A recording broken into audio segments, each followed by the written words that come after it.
मेरे इंग्लिश में क्लास 12 में 66 मार्क्स। तो जब हमने इन शॉर्ट से स्टार्ट किया था तो इंग्लिश में न्यूज़ लिखना था, इंग्लिश तो आती नहीं थी, तो चैट जीपीटी होता नहीं था। तो हमारा जो पहला न्यूज़ है उसमें स्पेलिंग मिस्टेक है, ग्रामेटिकल मिस्टेक है, सीरियसली प्रॉपर मिस्टेक के साथ गया, बट जो भी टूटी फूटी इंग्लिश आती थी हमने छाप दिया।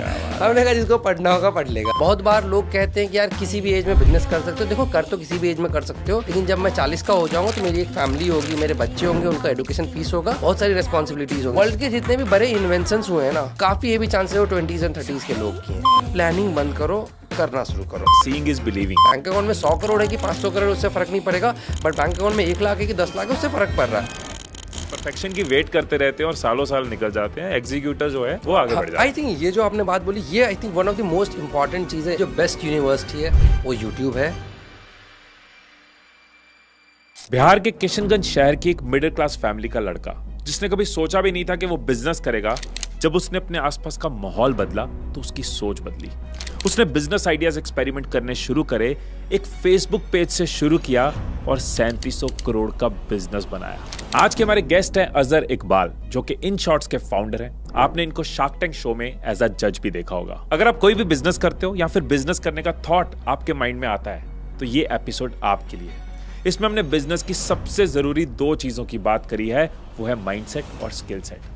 हमने अजहर से समझा कि इन शॉर्ट से पहले क्या बिजनेस एक्सपेरिमेंट्स उन्होंने करे, इन शॉर्ट्स के आइडिया तक वो कैसे पहुंचे, क्यूरियोसिटी का क्या रोल है और कैसे क्यूरियोसिटी बिल्ड करी जाए, नॉलेज वर्सेस एक्शन का जो लूप है उसको कैसे सॉल्व करना है।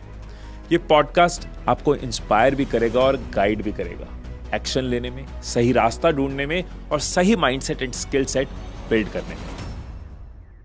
अजहर भाई, इस पॉडकास्ट के पीछे ना हमारा एक बहुत स्पेसिफिक पर्पस है, बहुत स्पेसिफिक रीज़न है। आप अपने अर्ली 30s में हो, राइट? आपने एक बहुत यंग एज में एक बहुत बड़ा बिजनेस बिल्ड किया है और आप बिहार के एक छोटे शहर से निकलकर अपने बड़े सपने आपने पूरे किए हैं। और दूसरी तरफ हम जानते हैं कि इंडिया में इस टाइम पे एंटरप्रेन्योर्स की एक स्कोप है, वेव है, हर कोई देख रहा है इंडिया की तरफ एंटरप्रेन्योरशिप के लिए। तो बहुत से लोग ऐसे होंगे जो अपनी 20s में होंगे, 30s में होंगे और वो भी कुछ बिल्ड करना चाह रहे हैं, वो भी अपने सपने पूरा करना चाह रहे हैं। तो मेरी आपसे रिक्वेस्ट ये रहेगी कि इस पॉडकास्ट को हम एक मास्टर क्लास की तरह बनाएं कि जो भी इसको देख रहा है उसको एक ब्लूप्रिंट मिले, उसको एक रोड मैप मिले और वो भी आपकी तरह अपने ड्रीम्स पूरे कर पाए। डेफिनेटली मेरी पूरी कोशिश होगी कि मैं जितना हेल्प कर पाऊँ या जितनी अपनी चीज़ें शेयर कर पाऊँ लोगों से। Great great. अजहर भाई, जो मैं समझता हूँ कि बिजनेस बिल्ड करने के पीछे 2 चीज़ें हैं, एक है माइंडसेट और दूसरा है स्किल सेट। दोनों ही ज़रूरी हैं, बिना माइंडसेट के स्किल ही नहीं आगे बढ़ सकती। तो दोनों पार्ट्स को कवर करते हैं। पहला चैप्टर रखते हैं माइंडसेट, दूसरा रखते हैं स्किल सेट। तो माइंडसेट पे पहले आते हैं। आपको कब रियलाइज़ हुआ, कब लगा कि हाँ मुझे एंटरप्रेन्योरशिप करनी चाहिए? वो कीड़ा आपके अंदर कब आया? तो एंटरप्रेन्योरशिप करनी चाहिए, इसके पहले मैं अपनी थोड़ी जर्नी लाइफ की शेयर करता हूँ, तब यहाँ पे पहुँचना ज़्यादा आसान होगा। तो एंटरप्रेन्योरशिप क्या होता है या बिजनेस क्या होता है? तो मेरी फैमिली जो एक जॉब वाली फैमिली, मतलब मेरे डैड जॉब करते थे, तो बचपन से ऐसा था कि जॉब की डायरेक्शन ही समझ थी, बहुत ज़्यादा ऐसे बिजनेस का समझ नहीं था। और एंटरप्रेन्योरशिप जो शब्द है ये तो बहुत ही बाद में समझ आया। इनफैक्ट ये तो आज भी प्रोनाउंस करना बहुत टफ ही है कहेंगे तो उस पर आते हैं। तो जब छोटा था तो तब ये समझ में आया था कि अगर आप इंजीनियर बन जाते हो तो अच्छे पैसे कमा लोगे। तो पहले ये लर्निंग मिली, तो उसी लर्निंग के हिसाब से 11-12 में अच्छी पढ़ाई की और थैंकफुली अच्छे कॉलेज में पहुंच गया। तो वहाँ से इंजीनियरिंग करने लगा। जब इंजीनियरिंग करने लगे तब कॉलेज में मुझे पता चला कि बिजनेस भी आप कर सकते हो। अदरवाइज़ तो बचपन से ट्रेनिंग ऐसी थी कि बिजनेस कुछ अलग लोग करते हैं, कुछ लोग जॉब करते हैं, मतलब वो फैमिली इस पे वैसा ही लर्निंग था। तो कॉलेज जाके पता चला जॉब के अलावा बिजनेस भी कर सकते हो और बिजनेस में फिर पता चला काफ़ी पैसे बना सकते हो। तो मेरे कॉलेज की सीनियर्स थे फ्लिपकार्ट के फाउंडर सचिन एंड बिन्नी बंसल, तो उनको देखा तो मैंने कहा ये लोग बिजनेस कर रहे हैं। फिर मैंने नंबर्स पता किए तो मुझे समझ में आया अच्छा ये करोड़ों का बिजनेस कर रहे हैं, ठीक है। तो वो नंबर काफ़ी हिट किया कि यार जॉब करके तो बहुत ही कम पैसे बनाएंगे इस चीज़ से। तो वहाँ से कहेंगे कि थोड़ा थोड़ा वो बिज़नेस का समझ में आने लगा। लेकिन बिज़नेस एग्जैक्टली कैसे बनाना है, क्या बनाना होता है, कैसा बिज़नेस बनाना है, इन सब का समझ नहीं था। पहले इतना समझ में आया तो, और उसका भी रीज़न मैं बोलता हूँ बिज़नेस करने का, मतलब जैसे बहुत लोग इस पर थोड़ा सा मेरा व्यू जो है काफ़ी लोगों से थोड़ा कंट्रास्ट भी रहता है। बिज़नेस करते वक्त बहुत सारे लोगों का व्यू होता है कि मुझे तो चीज़ें बदलनी थी या बदलाव लाना था। देखिए हो सकता हो बहुत लोगों का व्यू होता हो, मेरे सिंपल मैथ्स में काम मतलब मैं इस पे सिंपल व्यूज़ में काम करता हूँ। मुझे दिखता था बिजनेस आपको पैसा दे सकता है, सबसे फंडामेंटल चीज़ है, हम सबको पैसा चाहिए होता है ज़िंदगी में, बाकी सारी चीज़ें साइड होती है। मेरे अंडरस्टैंडिंग से ये इंपॉर्टेंट होता है ज़िंदगी जीने के लिए, चाहे जितना भी आप ज्ञान दे दो कि इससे फ़र्क नहीं पड़ता, बट मेरे अंडरस्टैंडिंग से तो फ़र्क पड़ता है। एक सर्टन लेवल तक तो डेफिनेटली फ़र्क पड़ता है। बैंक अकाउंट में 100 करोड़ है कि 500 करोड़, उससे फ़र्क नहीं पड़ेगा, बट बैंक अकाउंट में 1 लाख है कि 10 लाख है, उससे फ़र्क पड़ रहा है आपकी ज़िंदगी में, बिल्कुल पड़ रहा है।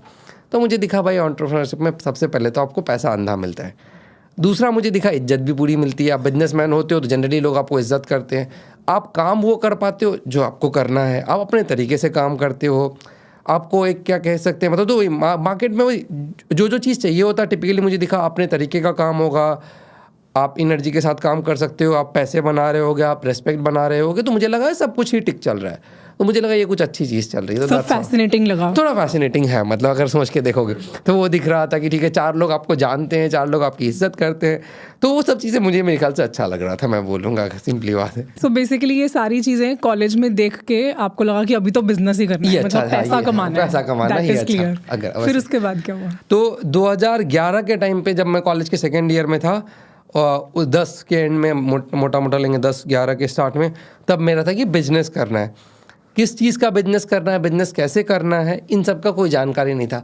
सिर्फ एक ही चीज़ पता था कि मेरे कॉलेज के सीनियर ने किया है, तो अब वो डेटा पॉइंट से मैंने इतना जज किया अगर किसी सीनियर ने किया है तो मैं भी इसी कॉलेज में बैठा हूँ, तो फिर हमारे में कोई डिफरेंस रहा नहीं, तो बाकी चीज़ें उसने फिगर आउट की होगी तो मैं भी कर लूँगा। तो वो एक मोटिवेशन था, मतलब कि भाई कि किसी और ने कर रखा है, अब कैसे करा वो तो पढ़ लेंगे, बट किसी और ने कर रखा है इसका मतलब एक केस स्टडी है, मतलब अदरवाइज ना उसके पहले जब मैं छोटा था तो मेरी लर्निंग यही थी कि बिजनेस खानदान के ही लोग करते हैं, पैसे वाले ही लोग करते हैं। जैसे मैं एक एवरेज मिडिल क्लास फैमिली से बिलोंग करता हूँ, तो अर्ली डेज़ में वो भी एक एंगल था कि पैसे चाहिए होते हैं बिजनेस करने के लिए फंडामेंटली भाई, तो वो लर्निंग थी कि यार पैसे वाले लोग ही बिजनेस करते हैं, हमारे लिए नहीं है, मतलब हमें जॉब करना है।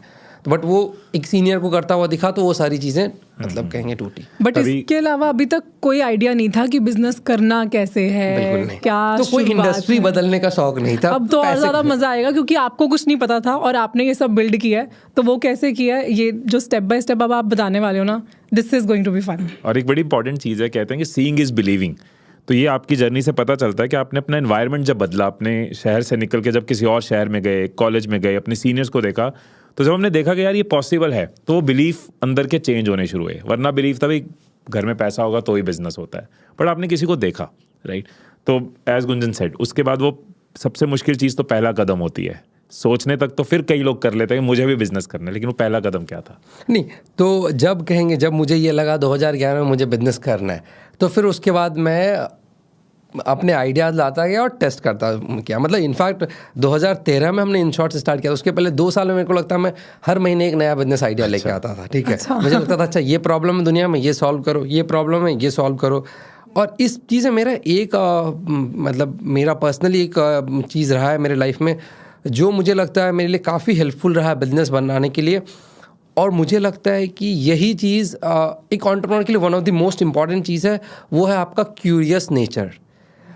तो मेरा इतना क्यूरियस नेचर है कि मैं कहीं पे भी बैठता हूँ मेरे पास 50 सवाल होते हैं, भले ही वो फील्ड मेरे मतलब मैं उस फील्ड का हूँ या नहीं हूँ, मेरे को हर चीज़ के रिगार्डिंग सवाल होती है। मतलब मैं हर चीज़ में पूछता रहता हूँ कि ये ऐसा क्यों है, ये ऐसा क्यों नहीं है, ये ऐसे क्यों हो रहा है। जैसे अभी आप हमसे YouTube के बारे में पूछ रहे थे। इनफैक्ट वही जब मैं अभी आपसे मिला था, इतने क्वेश्चन शायद आपके किसी ही गेस्ट ने करा होगा। मतलब मैं आपसे तुरंत समझने लगा अच्छा YouTube कैसे चल रहा है आपके फील्ड में, और कितने लोग हैं, आपका ऑडियंस क्या है। मैं बहुत क्यूरियस हूँ, तो मुझे हर चीज़ में किसी भी जगह बैठूंगा तो मैं उसका चीज़ समझने लगता हूँ कि जो भी चीज़ कर रहा हो, वो चाहे YouTube चला रहा हो, चाहे वो कंस्ट्रक्शन में हो या कुछ और काम कर रहा हो, सिंगिंग के वर्ल्ड में हो, किसी भी वर्ल्ड में हो, तो मैं बहुत क्यूरियस इन नेचर हूँ। तो मैं बहुत सारे सवाल करता हूँ। सवाल करने के बाद मुझे जहाँ दिखता है कि अच्छा इसका जवाब नहीं मिला, तो यहाँ पे फिर कुछ हो सकता है। तो जब तक मेरे सवाल के जवाब मिलते रहते हैं मैं सीखता रहता हूँ। जहाँ मुझे दिखा अच्छा ये नहीं हो सकता है, तो फिर वहाँ बिजनेस बना सकते हो। That's how basically business works, कि आप बहुत सारे क्वेश्चन करोगे और कुछ सवाल के आपके जवाब नहीं होंगे, बेसिकली वो किसी ने नहीं करा होगा। तो दैट्स हाउ मतलब चीज़ें स्टार्ट होंगी। सो सर इसका मतलब ये है कि जो क्यूरियस नहीं है वो बिजनेस नहीं कर सकता। मतलब थोड़ा तो कहेंगे कि आपको अगर आप क्यूरियस माइंड के नहीं है तो प्रॉब्ली शायद आपके लिए बिजनेस उतना स्ट्रांग फिट नहीं है। मतलब आप चीज़ों को नहीं समझना चाहते तो आप थोड़ा सा, मतलब मैं बोलूँगा आप अगर आप बिजनेस की बात करते हैं तो आप कुछ नया खोजने की बात करें तो आपको क्यूरियस होना पड़ेगा, क्वेश्चन करना पड़ेगा चीज़ों को, शायद मैं बोलूँ। So, वो क्यूरियोसिटी बिल्ड करनी होगी हर चीज़ को इस पहलू से देखने की कि ये क्यों हो रहा है, क्या हो रहा है, इसके पीछे का क्या है, तभी आपको आइडियाज़ आने शुरू होंगे। तभी आपको आइडियाज़ आने शुरू होंगे। मतलब तो इनफैक्ट मैं चाहूँगा ये इन जनरल ये हैबिट ना, in fact not only in business, ये हैबिट मेरा बिजनेस तो मैंने बाद में करना शुरू किया था, ये हैबिट मेरा पहले से ही था। और मुझे लगता है जब आप क्यूरियस होते हो ना तो आपकी लाइफ अदरवाइज भी बहुत अच्छी होती है, क्योंकि आप बहुत कुछ समझने लगते हो। ठीक है, आप जितनी चीज़ों का सवाल करोगे उतनी चीज़ें आप सीखते जाओगे। मतलब वो कहते हैं ना, curiosity is the best university. हाँ, मैं उससे ऊपर कोई यूनिवर्सिटी है नहीं। अगर आप क्यूरियस हो तो रोज सीख रहे हो, यूनिवर्सिटी में तो फिर लिमिटेड। और हर चीज़ को क्वेश्चन कर, मतलब मेरा तो है, मैं हर चीज़ को क्वेश्चन करता हूँ, ये ऐसा क्यों हो रहा है। अगर वो मैं समझ गया तो अच्छी बात है। अगर हम बात करें कि जो आपने शुरू में 2 साल ट्राई करे थे, अटेम्प्ट करे थे बिफोर स्टार्टिंग इन शॉर्ट्स, अगर उन अटेम्प्ट्स के बारे में कुछ हम समझे कि क्या वो थे, वहाँ से क्या लर्निंग थी? Even the best of people, जो मोस्ट सक्सेसफुल एंटरप्रेन्योर्स भी है ना, वो भी अपने पहले अटेम्प्ट में सक्सेसफुल नहीं हुए हैं। बहुत रेयर केसेस में आपको लोग मिलेंगे जिनका पहला attempt he successful. Most of the entrepreneurs ने, जो उनका सक्सेसफुल बिजनेस है, उसके पहले 5-10 चीज़ें ट्राई की होंगी जो फेल किया होगा। आप जब यहाँ कुछ बनाने की कोशिश करें ना, बहुत कुछ नया होगा, तो इतना आसान नहीं है कुछ नया चीज़ खोज लेना। जैसे मुझे लगता था कि अच्छा ये मैंने नया क्रैक किया, फिर कुछ दिन बाद पता चला अच्छा ये तो ऐसे दूसरे तरीके से लोगों ने सॉल्व कर रखी है। तो आप बार बार चीज़, या फिर आपने कुछ नया निकाला, उसकी हो सकता है ज़रूरत ही नहीं पड़ रही हो, तो आप फेल काफ़ी बार करेंगे। वही मेरे साथ भी हुआ था। तो अब तो जैसे भी कोई एक्सपेरिमेंट करता था, उससे कुछ फेल हुआ तो फिर सीखा अच्छा कहाँ पे मिस किया, वैसे करके अटेम्प्ट लेते रहते। तो वो तो इटरेटिव प्रोसेस है, मैं बोलूँगा। मतलब और इसको आई थिंक मैं बोलूँगा, अगर पर्टिकुलरली आप स्टार्टअप करना चाहते हैं तो इस माइंडसेट के साथ ही बैठिए कि आपके बहुत सारे अटेम्प्ट्स फेल जाएंगे, लेकिन आपका गुड पार्ट है कि आपको एक ही बार वो अटेम्प्ट सक्सेसफुली हिट मारना है। जिस बार मार दिया उसके बाद डन है वो। आई थिंक ये साइंटिस्ट वाली एग्जांपल मुझे यहाँ पे याद आती है कि साइंटिस्ट अपनी लेबोरेटरी में ये सोच के नहीं कर रहा कि मेरा पहला एक्सपेरिमेंट ही सक्सेसफुल हो जाएगा। वो एक आप अपने माइंड में एक चीज़ लेके चल रहा है, ये बनानी है, उस प्रोसेस में 2-4-5 फेलियर होंगे और वो बन जाएगी। हाँ जी, वो ट्राई करते रहिए, वो लेबोरेटरी है बेसिकली हमारी। और दूसरा मेरे साथ एक गुड पार्ट ये था, मैं थैंकफुल मतलब रखूँगा मेरे केस में, तो मैंने अपना एक्सपेरिमेंट्स कॉलेज में शुरू किया था। तो कॉलेज में शुरू करने का एक जो गुड पार्ट ये था कि मेरे को कोई जवाबदेही किसी को नहीं थी टेक्निकली। मतलब मेरा कोई मंथली सैलरी पहले भी नहीं आ रहा था जो अभी रुक गया हो। कॉलेज में वैसे भी फ्री टाइम बहुत ज़्यादा ही रहता था, उसका कोई टेंशन नहीं था। कॉलेज में काफ़ी सारे दोस्त जो होते थे वो भी फ्री होते थे, तो आधा काम जो दोस्तों से हो जाता था। तो कोई एम्प्लॉय भी मतलब टेक्निकली काफ़ी आपको चीप, मतलब क्या कहते हैं, फ्रेंड्स काम करते ना विद द होप कि अगर कुछ चलेगा तो सब साथ में बिल्ड करेंगे वो। तो मेरे ख्याल से एक अच्छा इन्वायरमेंट तो था कॉलेज का, तो उस तरह से मेरा वो चल पड़ा। आपने कॉलेज ड्रॉप आउट किया था? हाँ जी, मैंने किस ईयर में ड्रॉप आउट किया था आपने? मैंने 3 साल कंप्लीट किए थे मेरी डिग्री। 1 साल में अभी मेरा बचा था कुछ टाइम पे, मतलब बट तब तक ये चल पड़ा, तो फिर मैंने इन शॉर्ट्स का सक्सेस 3rd ईयर में, 4th ईयर ऑफ कॉलेज में था। मतलब मोटा मोटा तो आपने कंप्लीट ही नहीं किया? मैंने कंप्लीट, अपना फोकस उधर से मूव कर लिया। इन शॉर्ट्स का आइडिया कैसे आया था? खुद का ही प्रॉब्लम था। तो जब मैंने बिजनेस करने का सोचा, ठीक है, तो 2011 के टाइम पे मैं बिजनेस करना सोचा था। उसके पहले मेरा न्यूज़पेपर पढ़ने से कोई रिलेशन नहीं हुआ करता था लाइफ में। ठीक है, मैं एक इंजीनियर हूँ, मोस्टली इंजीनियर्स का वही सीन चलता है हमारे देश में, उन्हें दुनिया का पता नहीं होता है, वो अपनी कॉलेज में अपनी दुनिया में रहते हैं। मतलब ठीक है, तो हम जनरली नहीं पढ़ते हैं उतना ज़्यादा। तो पर्टिकुलरली चलो कुछ लोग हो सकता है पढ़ते हुए, पर्टिकुलरली मैं तो नहीं पढ़ता था। मैं अपनी कहानी तो डेफिनेटली बता सकता हूँ, मैं न्यूज़पेपर्स नहीं पढ़ा करता था। 2011 में जब बिजनेस करने का सोचा, तो बिजनेस करने के लिए सबसे इंपॉर्टेंट है कि you are up to date कि दुनिया में हो क्या रहा है, तभी आप बिजनेस बनाओगे। अगर आप दुनिया से ही लिंक्ड नहीं हो तो आप बिजनेस नहीं बना पाओगे। लेकिन जैसे आप प्रॉब्ली एक सक्सेसफुल इंजीनियर बन सकते हो विदाउट बीइंग अवेयर ऑफ कि दुनिया में क्या चल रहा है, क्योंकि आपको कोड करना आना चाहिए, वो आपने सीख रखा है, जो उसके पहले मैं कोड करना सीख रहा था। बट मुझे लगा बिजनेस करने के लिए तो आपको दुनियादारी का समझ होना चाहिए कि दुनिया में हो क्या रहा है। तो उसके लिए रिक्वायरमेंट था कि आपको न्यूज़पेपर पढ़ना है। तो फिर मैंने न्यूज़पेपर पढ़ना आदत डालना शुरू किया कि मैं हर सवेरे उठता था, मैं जितने भी जहाँ पे भी न्यूज़पेपर होता था, जो जिस तरह के भी, चाहे बिजनेस न्यूज़पेपर हो, जनरल न्यूज़पेपर, मैं पढ़ना शुरू करता था। तो जब ये पढ़ने का था, लेकिन पढ़ने का हैबिट उतना था नहीं, तो ये उतना पढ़ पाता नहीं था मैं। ठीक है, तो मेरे को लगता था यार इतने लंबे लंबे आर्टिकल लिखते तो मैं कितना पढ़ूँ, तो वहाँ पे वो थोड़ा सा मिस होता था। तो वो इशू दिखने लगा। तो 1-1.5 साल तक तो मैंने उस इशू को ही रखा। 1-1.5 साल के बाद मुझे लगा यार कि ये इशू सॉल्व क्यों नहीं कर देता हूँ, ये क्यों इतना पढ़ना है, मतलब। तो वो पर्सनल प्रॉब्लम था, तो जहाँ से स्टार्ट हुआ था। तो आपने इसको एज अ बिजनेस ही स्टार्ट किया था? हाँ, मतलब मेरा तो ब्रॉड बिलीफ है कि आप कोई भी प्रॉब्लम सॉल्व करते हो तो उसका बिजनेस किसी ना किसी तरह से बन जाएगा। कैसे बनेगा वो नहीं समझ में आता था, और कितना बड़ा बिजनेस बनेगा ये भी समझ में नहीं था। तो मुझे लगा अगर शॉर्ट में लोगों को न्यूज़ पढ़ना होगा तो कुछ ना कुछ शायद निकल जाएगा। तो उसके लिए फिर हमने क्या, एक फेसबुक पेज बनाया और पेज पे न्यूज़ डालना शुरू कर दिया हमने, और वहाँ से हमें रिस्पॉन्स आया, लोगों ने पेज लाइक करना शुरू किया, तो हमें लगा शायद कुछ हो जाएगा। अच्छा, तो वहाँ से हमने ये एक फेसबुक पेज के साथ फेसबुक पेज के साथ हमारी जर्नी शुरू हुई थी। Amazing amazing. तो उसके रिस्पांस पे आपको लगा कि उसके एक response- नीड है मार्केट की, जिसको हम और अच्छे तरीके से और ऐप के थ्रू या इन तरीकों हाँ, से तो solve एक महीना हमारा फेसबुक पेज जो था वो हमने जब स्टार्ट किया अपना फेसबुक पेज, तो कॉलेज में अचानक से फेसबुक पेज जो डिसेंट फेमस हो गया। तो आज से एक महीने before the page start college में कोई भी नहीं जानता था, ठीक है। अचानक से लोग जानने लगे, उस पेज को फॉलो करने लगे, तो हमें लगा यार कुछ अच्छा बनाया है शायद, क्योंकि लोग पसंद कर रहे हैं। तो जैसे भी कहते हैं ना, पीपल आपके बेस्ट टेस्ट होते हैं, मतलब वो डाल के देख लिया, लोगों को पसंद आ रहा था, तो हमने कहा यार यहाँ बिजनेस बना सकते हैं। तो फिर उसके बाद चीज़ें सीखनी शुरू की और बनाना शुरू किया। तो वो शुरू में कौन न्यूज़ को शॉर्ट करता था, खुद ही आप लोग करते शुरू थे में पहले न्यूज़ तो मैंने खुद से ही डाला था। मैं कभी कभार ये चीज़ मतलब सोचता हूँ, आयरनी है लाइफ की ये।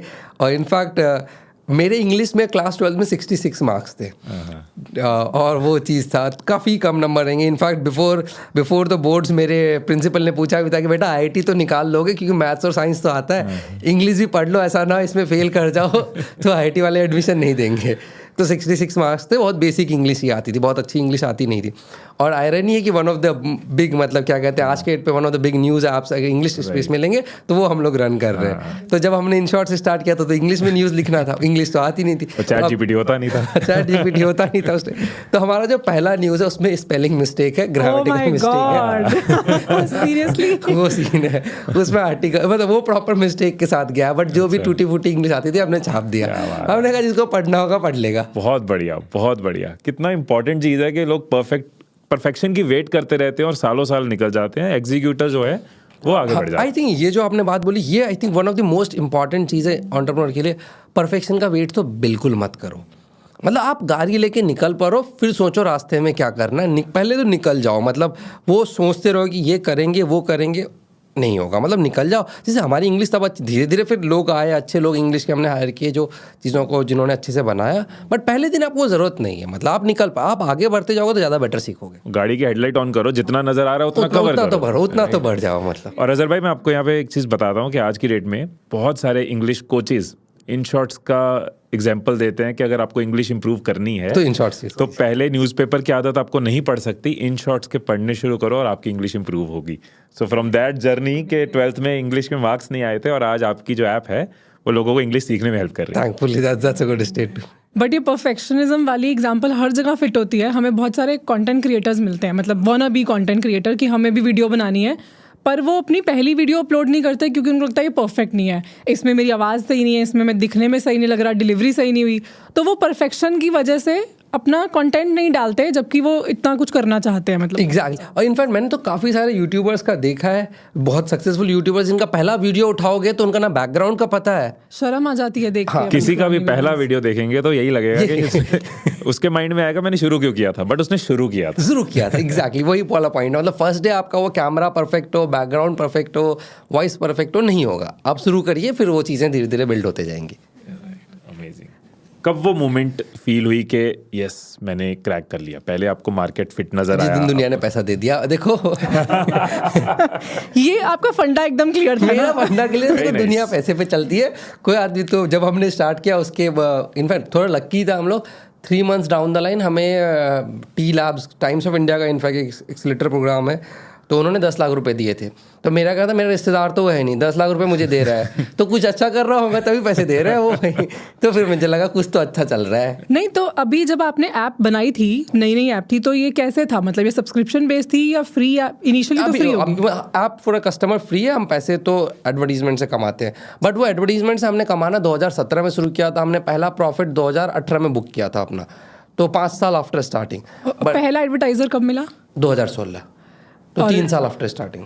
3 years आफ्टर स्टार्ट, तो 3 साल तक आपने कैसे सर्वाइव उन किया? लोगों ने पैसे दिए थे ना चलाने के लिए तो वेंचर कैपिटल जो इन्वेस्टर्स हो गए थे, तो फिर ओके। टाइम्स ऑफ इंडिया आपका एक अर्ली फर्स्ट इन्वेस्टर था। आपने रीच आउट कैसे किया टाइम्स ऑफ इंडिया को? तो उनका टी लैब्स करके एक्सेलेटर प्रोग्राम होता है, उस पर हर 6 month में वो 5 से 10 स्टार्टअप में 10 लाख रुपए डालते थे। उनका फॉर्म भर के हमने सबमिट किया कि हम ऐसा बिजनेस बना रहे हैं। तो आप ढूंढ रहे, मतलब आप अग्रेसिवली ढूंढ रहे थे? हम लोगों को रीच आउट कर रहे थे कि भाई हमें चलाने के लिए पैसे चाहिए। तो हमारे बिजनेस के साथ जो एक चैलेंज है, बहुत सारे बिजनेस के साथ जो होता है, अर्ली डेज में हम पैसे नहीं बना सकते थे, वो क्लियर था मुझे। कोई एडवर्टाइज़र तभी पैसा देगा जब मेरे पास इनफ ऑडियंस होंगी, उसके पहले वो पैसा देगा ही नहीं। मेरा 0th डे से बिजनेस पैसा नहीं बनाएगा, ये ट्रुथ था कि मेरे पास जब तक ऐसे लाखों में यूज़र्स नहीं होंगे कोई पैसे नहीं देगा। तो लाखों में यूज़र्स तक के लिए तो मुझे अपना इंजन रन करना था ना, मुझे लोग चाहिए जो वो ऐप बनाए, मुझे लोग चाहिए जो कंटेंट लिखे, तो ये सारी चीज़ों के लिए पैसा चाहिए था। तो फिर हमने इन्वेस्टर्स को यूज़र बेस बढ़ाने के लिए आपको पैसा चाहिए था, जिसके लिए आपने इन्वेस्टर्स को रीच आउट करना शुरू किया। तो ये समझ कैसे आई कि मुझे यूज़र बेस बढ़ाना होगा तभी मेरा प्रॉफिट मेकिंग स्टार्ट होगा उससे, मतलब ये सारा, क्योंकि आपकी फैमिली में तो कोई बिजनेस से था नहीं, तो ये सारा ज्ञान आपने कैसे एक्वायर किया? तो मैं बहुत बार ना एक चीज़ देखता हूँ मेरे लाइफ में, मुझे लगता है ना कि बहुत सारा चीज़ ना बहुत बेसिक्स पे चलता है। बचपन में आपने से बताया जैसे यूज़र बेस वाला, ये तो बचपन से ही सुनता आया था ना, जितने ज़्यादा कस्टमर होंगे आपके उतना पैसा बनेगा। चाहे आप दुकानदारी करो गांव में जाके, किस दुकानदार का चलती दुकान है, मतलब भाई ज़्यादा लोग आते हैं तो ज़्यादा पैसा छापता है, कम लोग आते हैं तो कम। ये तो बहुत बेसिक है, ये तो मतलब ग्राउंड अप से लर्निंग है। तो मुझे लगता है मोस्टली लर्निंग जो आपकी लाइफ की होती है ना, इतनी कॉम्प्लिकेटेड होती नहीं। आप नॉर्मल लाइफ को ऑब्जर्व करेंगे तो आपको मोस्टली लर्निंग्स मिल जाएगी। एक दुकान भी उसी फिलॉसफी पे चल रहा है जिस पे हमारा बिजनेस चल रहा है। तो हमारा था कि इतना समझ में आता था कि ज़्यादा लोग इस्तेमाल करेंगे तो पैसे बनाएंगे। और ये भी ब्रॉडर लर्निंग तो थी कि जो मीडिया बिजनेसेस होते हैं वो ऐड से पैसा कमाते हैं। चाहे वो आप लोगों का भी बिजनेस होगा, वो भी मीडिया बिजनेस है तो ऐड से कमाओगे। चाहे टीवी देख लो तो ऐड से चलेंगे, चाहे न्यूज़पेपर्स देख लो तो ऐड से चलेंगे। तो हमारा था कि ऐड से कमा लेंगे। अब ऐड से कितना कमा पाएंगे, नहीं कमा पाएंगे, कितने यूज़र्स पे प्रॉफिट कमाएंगे, ये सब चीज़ों की समझ नहीं थी, वो सीखते गए। बट ये ब्रॉडली आइडिया था कि ऐड से पैसा कमाएंगे और ज़्यादा लोग होंगे तो ज़्यादा पैसा कमाएंगे, इतना।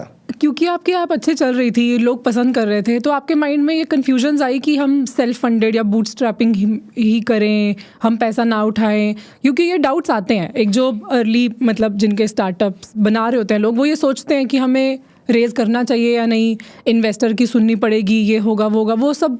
मतलब आपको कैसे था कि मेरे को करना ही है रेज़? तो पहली बात तो इसका दो आंसर करूँगा कि ये रेस करना चाहिए कि नहीं करना चाहिए, और फिर हमारे केस में क्या सीन था। पहले हमारे केस का बताते हैं। तो हमारे केस में हमारे पास ऑप्शन था ही नहीं, we are not spoiled of choices. हमें तो पैसा चाहिए ही था कि बिना पैसा के तो मेरा गाड़ी चल ही नहीं रहा है। देयर आर स्टार्टअप्स जिसके केस में वो डिसाइड कर सकता है कि भाई मुझे पैसा चाहिए कि नहीं चाहिए। हमारा वो सिचुएशन था ही नहीं, हमें तो चाहिए ही था, नहीं तो हम सर्वाइव ही नहीं कर पाते। क्लैरिटी थी ये हमारी मजबूरी थी, मतलब हमारा कोई पॉसिबिलिटी नहीं था। आप नहीं चला पाओगे सिस्टम को, वो क्लियर है। क्यों?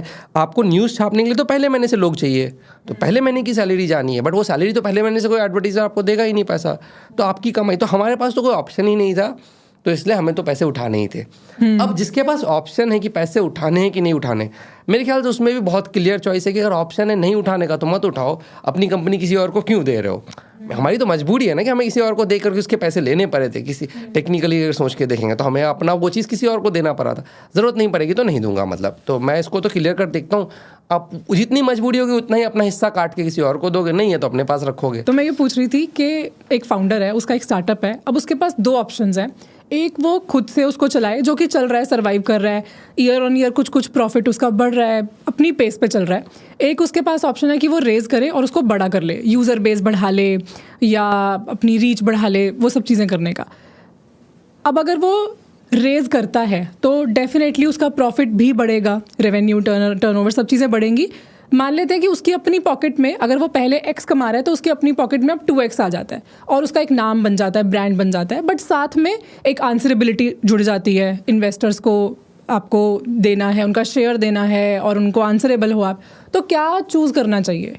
खुद से रहना, कम खाना, या बड़ा करना और साथ में और इन्वेस्टर्स का होना? ठीक है, तो अब अगर इस क्वेश्चन का आंसर पूछेंगे तो मैं बोलूँगा मेरे वर्ल्ड से, पहली बात तो ये बहुत ही हद तक पर्सनल चॉइस हो जाएगा मेरी अंडरस्टैंडिंग से इस बार। अब मेरा इसमें क्या चॉइस होगा मैं वो शेयर कर देता हूँ कि मैं इन दोनों ऑप्शन में क्या चूज़ करूँगा।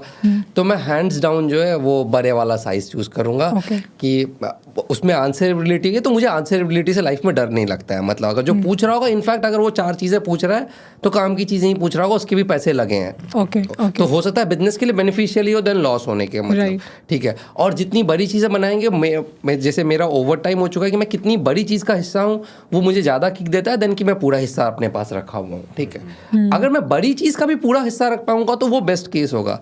लेकिन बिटवीन अगर बड़ी चीज़ बोलोगे उसका छोटा हिस्सा और छोटी चीज़ का पूरा हिस्सा, तो मैं बड़ी चीज़ का बड़ी चीज़ का बड़ी चीज़ छोटा का सा, part क्योंकि है। वो डेफिनेटली बड़ा ही होगा। ज़्यादा बड़ा होगा तो ज़्यादा, और उसको चलाने का भी मज़ा ज़्यादा है। अगर आपका बिजनेस अगर बड़ा है, भले ही आप उसके 10% ओन करते हैं, बट आपको जो चलाने का मज़ा होगा बहुत ज़्यादा होगा, आपका जो इम्पैक्ट होगा बहुत ज़्यादा होगा, बहुत सारी चीज़ें और बहुत बेनिफिशियल होंगी। Exactly. तो मैं तो क्लियर कट वो वाला रूट चूज़ कर लूँगा। So चींटी का सर बनने की जगह हाथी की टांग बन जाओ। मतलब मेरे ख्याल से मैं उस चीज़ को, so A it's a personal choice, B अगर आप वो वाला चूज करते हो इट्स मोर फन, चैलेंज मेरे को ज़्यादा मज़ा आएगा, मतलब वो वाला चीज़। हाँ, लेकिन वही अभी यहाँ पे ना लाइफ को, जैसे मैं बहुत बार इसका गी लेता हूँ, बहुत ही काफ़ी बारी, कि जैसे रोलर कोस्टर राइड है, ठीक है, दो प्रकार के लोग होंगे। कुछ लोगों को रोलर कोस्टर राइड में बहुत मज़ा आता है, ठीक है, और कुछ लोगों की फटी रहती है।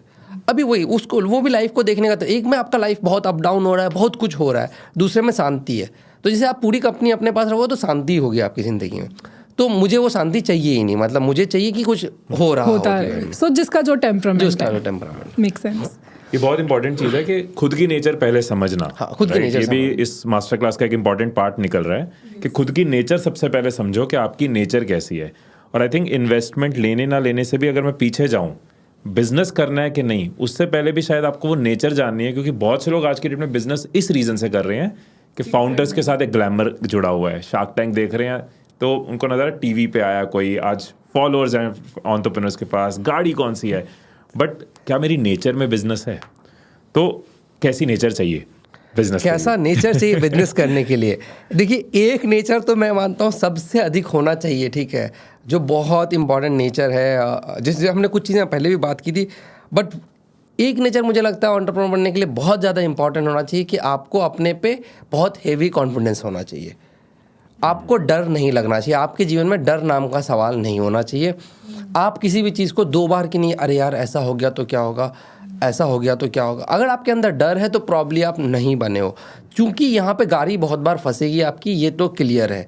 लोग आपको क्वेश्चन करेंगे, लोग आपको डाउट करेंगे कि यार पता नहीं क्या बना रहे हो, क्या कर रहे हो, और अर्ली डेज में आपकी चीज़ें उतनी अच्छी नहीं होंगी। तो आपको बेसिकली आपको अपने ऊपर कॉन्फिडेंस होना चाहिए। इनफैक्ट मैं तो बोलता हूँ ओवर कॉन्फिडेंट हो जाओ, अच्छी बात है। अंडर कॉन्फिडेंट लोगों के लिए तो ये चीज़ नहीं है, क्लियर कट नहीं है। मतलब सो डर मतलब फेल होने का डर, लॉसेस का डर, ये पता नहीं, मतलब बेसिकली ऐसा नहीं हुआ तो, जिंदगी में ऐसा नहीं हुआ तो क्या, अगर आप ये क्वेश्चन पूछते हैं तो प्रॉब्लम शायद नहीं है वो वाला चीज़। तो आपको होता है ना बहुत बार हम लोग ऑप्शन बी, अगर आप ऑप्शन बी लेके चलने वाले लोग में से हो तो प्रॉब्लम शायद नहीं है। So only option a kind of कह सकते हैं। मतलब अजहर भाई, एक एग्जांपल लेते हैं। मैं 22 साल का हूँ, मेरा नाम अनुज है, मुझे बिजनेस करना है, एंटरप्रेन्योरशिप करनी है, मैं बहुत कमिटेड हूँ इस थॉट से लेके, बट डर लगता है, फट जाती है सोच के।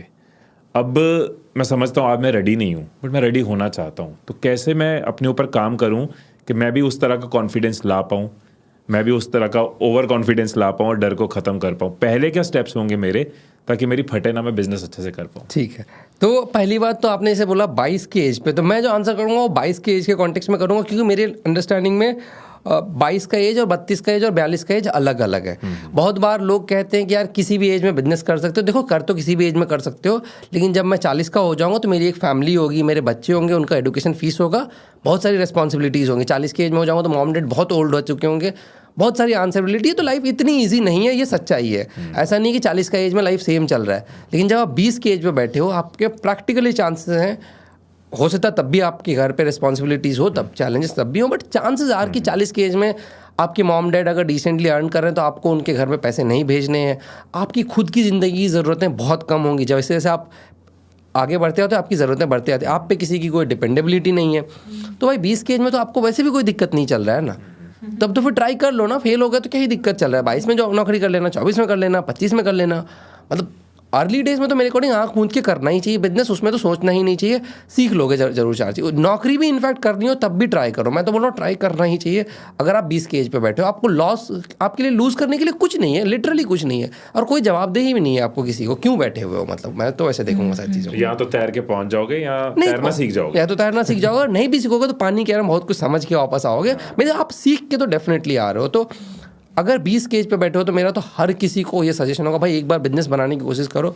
अच्छा, बिजनेस बनाने की कोशिश में ना मुझे एक बहुत बड़ा बेनिफिट भी लाइफ का दिखता है। आपको दुनिया का ना बहुत कुछ समझ आने लगता है। जब आप एक्चुअली कुछ करने की कोशिश करते हो ना, आपको समझ आता है कि दुनिया ऐसे क्यों है, ये चीज़ें ऐसे क्यों चल रही है। अब आपको क्लैरिटी ऑफ थॉट बहुत ज़्यादा हो जाता है। अदरवाइज़ ना आप अपना नॉर्मल ज़िंदगी जी रहे हो तो आपने कभी चीज़ों को सोचा ही नहीं, तो आपको ज़िंदगी का समझ कंपैरेटिवली कम होता है मेरे अंडरस्टैंडिंग। तो मेरे अकॉर्डिंग से तो 20 की एज पे चुपचाप से करना चाहिए बिना डर के, मतलब there is nothing to lose. हाँ, यही इंसान को मुझे 32 पे पूछेगा या 42 पे पूछेगा तो मैं चीज़ें सोचूंगा, मैं पूछूंगा भाई अच्छा फैमिली कंडीशन क्या है, क्या इनफ सेविंग है कि बच्चों का खर्च चल जाएगा, घर चल जाएगा, जवाबदेही है मतलब हमारे पास, तो वो सवाल डिफरेंट हो जाएगा। लेकिन 20 की एज पे तो प्रैक्टिकली चांस है कि आपको कोई रिस्पॉन्सिबिलिटी नहीं होगी, अनलेस कुछ के लोगों की अगर फैमिलीज़ में है रिस्पॉन्सिबिलिटी तो फिर चीज़ें अलग होंगी। और ये इंपॉर्टेंट है कि लोग कई बार एग्जांपल ले लेते हैं, भाई कर्नल सैंडर्स ने 60 की उम्र में KFC शुरू किया, तो तुम भी किसी भी एज में कर सकते हो, लेकिन ये समझना बहुत जरूरी है कि आपकी एज के साथ स्टेज कौन सी है। हाँ, राइट। आप कर कभी सो ऐसा नहीं कि आप नहीं कर सकते हो, बट चैलेंजेस बढ़ जाते हैं, हो जाती है आपके बढ़ जाते हैं चैलेंजेस। 60 के एज में आपने, ठीक है मतलब क्या कहते हैं KFC फाउंडर ने 60 के एज में खोला, बट इतना आसान नहीं, दैट्स अ टफ टास्क। 20 के एज में आपको बेनिफिट्स बहुत सारे और है रिस्पॉन्सिबिलिटी के अलावा। देखो ये सच्चाई है, 40 के एज में आपका बॉडी फंक्शन करना कंपैरेटिवली कम टेस्टोस्टेरोन लेवल का 40 और 20 में फर्क कम करता है, आप जल्दी थक जाते हो। 20 के एज में आप नहीं थकते हो, ठीक है, मुझे अभी भी याद 20 के एज में तो आप 3-3 घंटे सोओगे फिर भी आप फुल एनर्जी में चल रहे हो। 40 के में आपको प्रॉब्लम है, ठीक है, आपको बैक पेन होगा, आपको घर पे बैठना होगा कि ठीक है यार दर्द कर रहा है बॉडी, आज बैठे रहते हैं थोड़ा सा, मतलब आपकी फंक्शनैलिटी लाइफ में चीज़ें कम होती है। 20 के एज में कुछ भी खिला दो आपको, आपका तबीयत नहीं बिगड़ता है। 40 की एज में अगर थोड़ा सा उल्टा पुल्टा खा लिया तो फिर 2 दिन तबीयत बिगड़ी रहेगी। तो आपका फंक्शन बॉडी बेटर कर रहा है ना, तो उस एज में तो ज़्यादा इजी है ना। इसका सबसे क्लासिक एग्जांपल मैं लेता हूँ, वर्ल्ड के जितने भी बड़े इन्वेंशंस हुए हैं ना, काफ़ी ये भी चांसेस है वो 20s और 30s के लोग किए हैं, अगर आप स्टैटिस्टिकली निकालोगे। जैसे आइंस्टीन ने जो अपना सबसे बड़ा थ्योरी दिया था, वर्ल्ड के बिगेस्ट मतलब इसमें आते हैं, वो उस टाइम पर उसकी शायद 22 या 23 साल थी जब उसने वो दिया था। तो यंग एज में बेसिकली आप ज़्यादा फंक्शनल होते हो, ट्रुथ है ना। हाँ, आपकी बायोलॉजी आपको सपोर्ट करती है। वैसे आप 40 के में भी कर सकते हो, 50 के में भी लोगों ने किया है। मैं कह रहा हूँ वो चैलेंजिंग, मैं मना नहीं कर रहा हूँ, बट इट्स मोर चैलेंजिंग।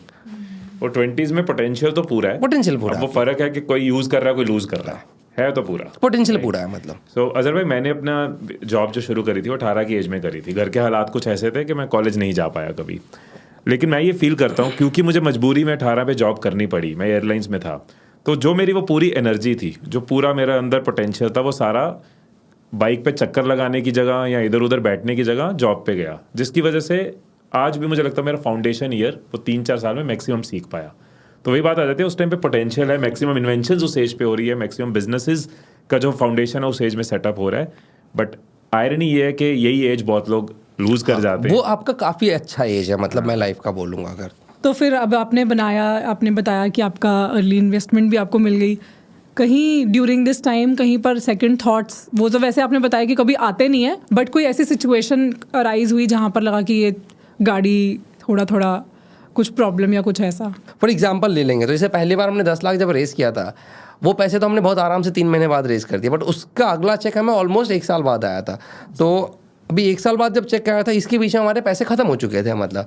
तो उसमें ऐसा था बहुत बार कि यार कि अब कैसे चलेगा, चीज़ें शायद बंद करनी पड़ेंगी। तो हमारा तो ठीक है कोई बात नहीं, 1 साल चला है, नहीं चली तो बंद करके वापस कॉलेज कंप्लीट करेंगे, फिर जो है जॉब कर लेंगे। तो वैसे चीज़ें फटी, तो उस तरह आप आगे भी जाओगे तो चीज़ें कहीं ना कहीं फटते रहेगी। ये ट्रुथ है, वो हर जगह ही होगा। मतलब मेरे ख्याल से आपके भी केस में आप भी अपने वीडियोस पब्लिश करते होंगे तो कुछ वीडियोस नहीं चलते होंगे, फिर आप सोच रहे हो यार क्यों नहीं चला, ये क्या हुआ, फिर आप रीथिंक करते होगे। तो वो मेरे ख्याल से वो हर लाइफ में चैलेंजेस आएंगे, उनको एक्सेप्ट करके सॉल्व करते चलो। सो बी प्रिपेयर्ड फॉर इट। हाँ, बी प्रिपेयर। वो चैलेंजेस प्रिपेयर्ड नहीं होगे तो फिर एकदम झटका लगेगा, समझ नहीं आएगा कैसे। तो चैलेंजेस तो होंगे, ये सोच के मत आओ कि चैलेंजेस नहीं होंगे, वो तो होंगे, वो तो स्मूथ राइड नहीं है, टर्बुलेंस भी आएगी, रोलर कोस्टर भी बन सकता है, बट ये पार्ट ऑफ लाइफ है, ये पार्ट ऑफ गेम है, वो तो सोच के चलना है। वर्स्ट डिसीजन कोई रहा हो या रॉन्ग डिसीजन रहा हो?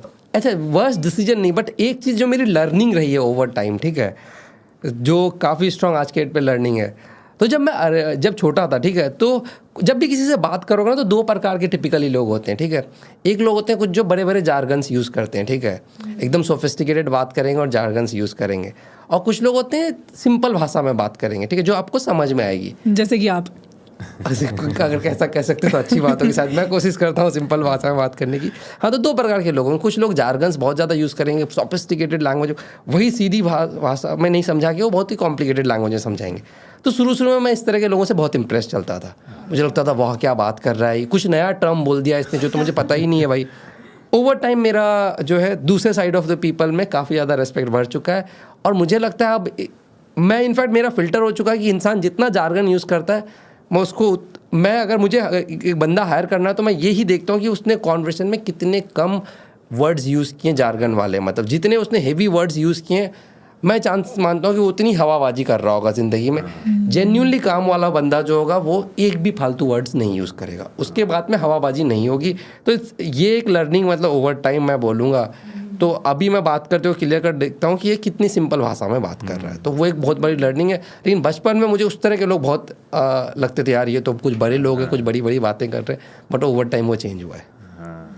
तो बेसिकली अपनी हायरिंग में या लोगों के साथ किन लोगों के साथ डील कर रहे हो, नेटवर्क कर रहे हो आप, ये एक इंपॉर्टेंट फैक्टर है आपके लिए कि सामने वाले का एक्सप्रेशन कितना सिंपल है, वो सिर्फ पैकेजिंग तो नहीं कर रहा। सिर्फ पैकेजिंग तो चांसेस आर जो पैकेजिंग वाले लोग होंगे वो काम के नहीं होंगे, इसलिए उन्होंने पैकेजिंग सीखी है। जो काम के लोग हैं उन्होंने पैकेजिंग कभी सीखी ही नहीं, उनको जरूरत ही नहीं दिखी, उनको लगा सिंपल भाषा में समझा देते हैं, वो कॉम्प्लिकेटेड बात कर रहे होंगे, ठीक है। तो वो मेरा क्लियर कट रिजेक्ट है कि उसके इस कॉन्वर्सेशन में कितने सारे वर्ड्स हैं जो यूनिक चल रहे हैं, क्या वो सिंपल भाषा में बात कर रहा है या फिर यूनिक भाषा में बात कर रहा है। तो अगर सिंपल भाषा में बात नहीं कर रहा है तो मेरे अकॉर्डिंग वो काम का आदमी नहीं है। ये मेरी मतलब there are very high chances कि वो काम का आदमी नहीं हाई चांसेस जो काम के आदमी होंगे ना बहुत सिंपल भाषा में बात करेंगे जनरली। मेरी ये जनरली स्टैटिस्टिकल लर्निंग रही है। अच्छा, स्टैटिस्टिकल लर्निंग का हमेशा ही बताते हैं इसके एक्सेप्शंस होंगे, there would be good people जो जार्गन यूज कर रहे हो, बट ऑब्वियसली ये हमारा एक स्टैटिस्टिकल लर्निंग होगा। अजहर भाई, आज आप इन्वेस्टर भी हो, कई सारे स्टार्टअप में इन्वेस्ट करते हो, शार्क टैंक में आपने इन्वेस्ट किया। दूसरे कौन सी ऐसी गलतियां करते हैं अपनी बिजनेस की जर्नी में जो अवॉइड कर सकते हैं, जो ये सुन रहे हैं वो इन गलतियों को अवॉइड कर पाए? क्या अर्ली स्टेजेस में एंटरप्रेन्योर्स या बिजनेस में गलतियां होती हैं? तो अभी इसमें अगर मैं एक मेजर चीज़ को लूँगा, ठीक है, तो एक ही गलती मैं सबसे बड़ी गलती में रखूँगा। जब भी आप स्टार्टअप कर रहे हैं ना, चांस यार कि बहुत सारी चीज़ें आपकी फटी हुई होंगी और आप कुछ नया बनाने की कोशिश करें तो परफेक्ट तो कोई चीज़ें नहीं होंगी। तो इस केस में बहुत सारे एंटरप्रेन्योर्स जो होते हैं वो चीज़ों को एक्सेल में करना शुरू करते हैं और पेपर पे करना शुरू करते हैं और थ्योरेटिकली प्लान बनाते हैं, हम ऐसा करेंगे, 3 महीने बाद ये होगा, 6 महीने बाद वो होगा। प्लानिंग बंद करो, करना शुरू करो। मेरा एक ही लर्निंग होगा कि भाई 3-6 महीने बाद का तो तुम्हें पता ही नहीं। बहुत सारे लोग 3-3 साल बाद का प्लान बना के बैठे होते हैं। अभी कर लो, अभी तो अगले हफ्ते का नहीं पता, क्योंकि स्टार्टअप तो 24 घंटे में चीज़ें बदल जाती हैं।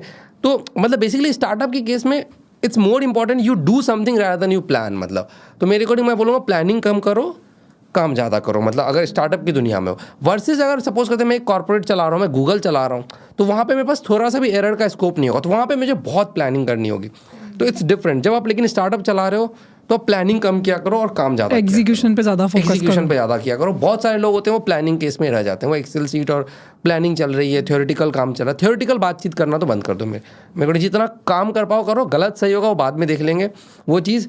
और एक चीज़ मैं इसको ये थोड़ा मेरा कंट्रोवर्शियल व्यू होगा मेरे ख्याल से इसमें, मुझे लगता है, बट मुझे लगता है स्टार्टअप्स के केस में, ठीक है, मीटिंग आवर्स आपके लाइफ के बहुत कम होने चाहिए। 4 लोग बैठ के जो मीटिंग कर रहे होते हो ना, वो सबसे यूजलेस चीज़ लगता है मेरे को स्टार्टअप के लाइफ में। बैठ के 4 लोग एनालिसिस कर रहे हैं और मीटिंग में पीपल का काउंट जितना ज़्यादा हो रहा है मेरे को वो उतना यूजलेस काम चल रहा है। 2 लोग बैठ के मीटिंग करो तो यूजफुल है, 3 तक ठीक है। अभी वो 4, 5, 6 का ग्रुप हो गया और एनालिसिस कर रहे हो, तब तो फिर स्टार्टअप टाइम वेस्ट, मेरे अकॉर्डिंग से वो टाइम वेस्ट हो रहा है, वहाँ कुछ नहीं निकल रहा है। उससे अधिक वो 4 लोगों को, मतलब मेरा कहना था कि थ्योरेटिकल एनालाइज करने के बजाय अगर आपको लग रहा है कुछ और चीज़ चलना चाहिए, मुझे लगता है कुछ और, दोनों जाके कर लो, देख लो क्या चल रहा है, ठीक है।